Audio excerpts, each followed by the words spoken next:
this, we have this battle with the refineries, and maybe this is their hidden ulterior motive. This is something that keeps me up at night, to be honest with you.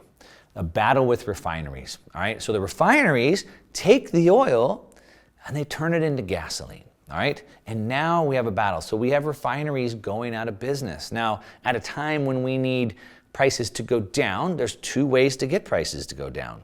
We could increase the supply, or we could lower the demand. Well, I don't want to lower the demand. I still need to drive to work. I still want to go see my friends, my family. So what we should get is more supply, right? But the refineries are going out of business. That means there's less supply.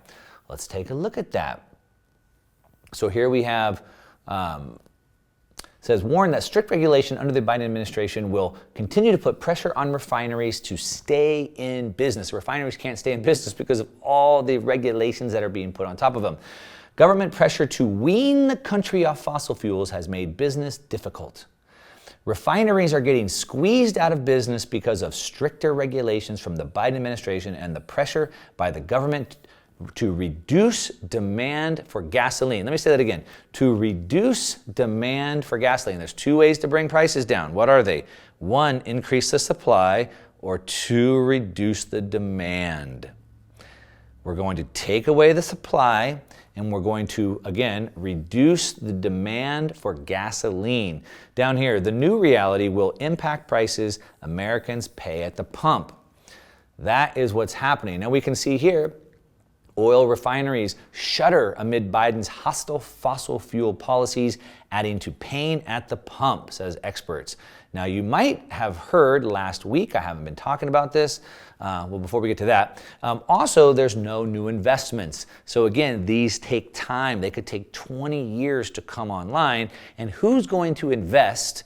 Which oil company is going to invest in a hostile environment where they're being told the goal is to put them out of business, when they're passing onerous regulations that they can't keep up on, and they don't even know what the regulations are going to be next week or next month? How can they operate in that capacity? Well, the answer is they can't, which is why your gas prices are going up.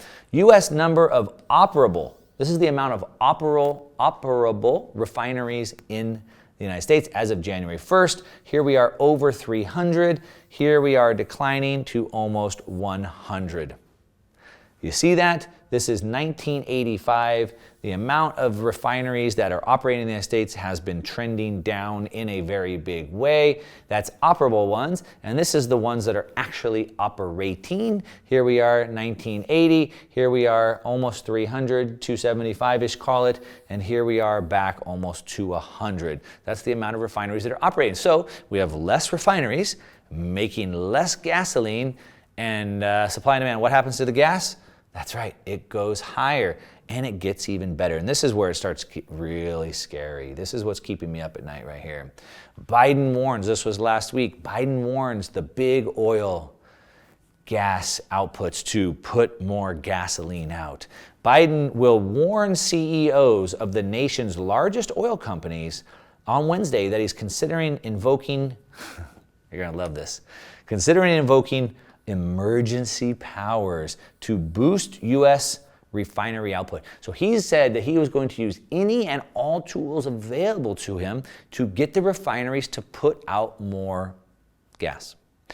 Because they're not in business to make money. They hate money, so they're going to run their businesses at half capacity even when people are begging for more of their product. What business owner would do that? Wouldn't you think they would be operating at full capacity? So somehow he's magically going to evoke emergency powers to boost U.S. refinery output? This is what keeps me up at night. It starts sounding like nationalism. A takeover of the energy industry. Now, this is what happened in Venezuela. Venezuela used to be one of the richest countries in the world. You might not know this, but Venezuela has more oil than any country in the world. And they used to be one of the richest nations in the world. But their government turned socialist, and they took the energy industry and said, hey, we're going to take you guys out of running the industry, and we're going to put our crony friends and family to run it. And it became so corrupt and so incompetent that today they can't even get the oil out of the ground. And that's exactly what Biden is signaling here.